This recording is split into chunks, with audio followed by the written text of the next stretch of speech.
Here's a question for you. Used correctly, what is a blog good for an artist?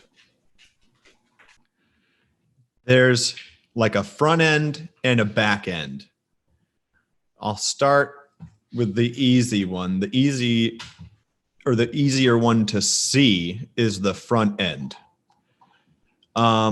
Because obviously, all right, so it depends on which blog you're on. And really, blogs are like billboards. You're going to get some audience from the blogs, sure. But they're meant, or the way that you make them most effective, I think, is when you take like the blog and market it yourself. Because you telling people, hey, check out my song, it's really good, nobody gives a shit. But some other website that is legit saying that your new song is good, people give a shit. It's like a testimonial for a business. If you're looking into a product and somebody else says it's amazing, you're gonna be like, okay, there's validity. The blogs are best used for when you can get an array of them and use as marketing material to create validity for yourself. And of course, you're going to get some traction from the blog itself, but it's really meant for you to say, look at what these companies are saying about me.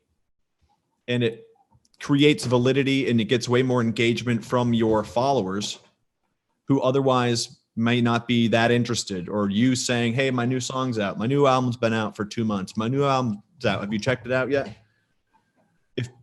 Now, all of a sudden, if other websites are talking about you, those people might be like, wow, I guess a lot of people have been checking this out. Maybe I should now, finally. I think you can use blogs the same way you can use the Spotify monthly updates. Spotify will email artists and say, hey, you've had 181,000 listeners this past month. That's up 20%. Great job.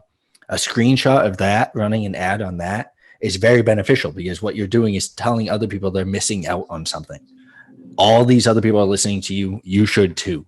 That's going to work better most of the time than running a music video for an ad on Instagram, because I'm not on Instagram looking for music videos. Like I'm not even on it with sound. So I'm not going to hear your song. And ultimately I don't care about your song because nothing has stopped me to care.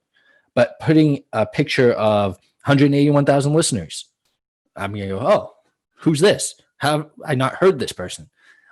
And a blog can be used like that, because if you have a blog, doesn't matter who it is, it could be elliotsblog.com writing about with you, and it says the hot new artist that you're missing, and it has the artist name, and you take a screenshot of that and share that as an ad, I'm more likely to stop. And most people are, because they're going to go, who am I missing? Who's this? Why? Someone's writing about an artist that I have not heard of. I should see what it's about. Mm-hmm. That goes much further. Obviously, the dream would be to be on like Pitchfork, but that's not going to happen. It's just not as an independent artist until you got to set the foundation. Mm-hmm. And the foundation is getting on Elliot's blog, getting people to click on your ad and start to generate that traffic. You can't. I'm sure you could. None of you can afford to pay to get on Pitchfork. Most likely not. Yeah, I'm sure someone could, but Pitchfork has a reputation to uphold, and they will uphold that reputation unless you're pretty much probably paying their cost for a year.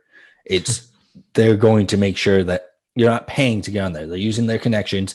I'm sure they're getting paid for certain blogs, but that's from the labels. That's not from an independent artist who has no leverage or nothing to offer Pitchfork.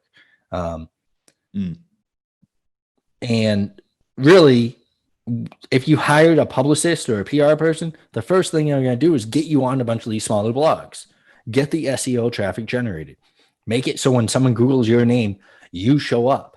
Because without that, you're never going to get verified on Instagram. You're never going to get a little box that shows up on Google and says who you are and you're a musician.